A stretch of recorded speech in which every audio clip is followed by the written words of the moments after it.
நடிகர் தனுஷ் சமீபத்தில் தனது குடும்பத்துடன் திருப்பதி ஏழுமலையானை தரிசனம் செய்த புகைப்படங்கள் இணையத்தில் செம வைரலாகி வருகிறது.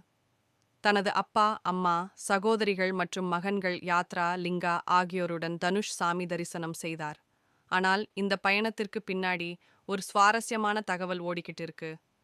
தனுஷின் மூத்த மகன் யாத்ராவை அவர் விரைவில் கதாநாயகனாக அறிமுகப்படுத்தப் போகிறார் என்றும், அந்த படத்தை தனுஷே இயக்கி தயாரிக்கப் போவதாகவும் செய்திகள் பரவி வருகிறது.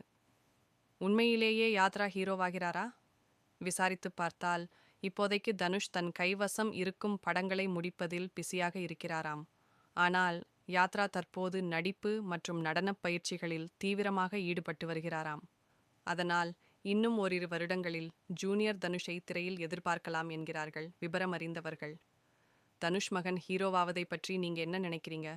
கமெண்ட்ல சொல்லுங்க. இந்த ஷார்ட் வீடியோ பிடிச்சிருந்துச்சுன்னா லைக் பண்ணுங்க, ஷேர் பண்ணுங்க, கமெண்ட் பண்ணுங்க. நம்ம சேனலை சப்ஸ்கிரைப் பண்ணுங்க.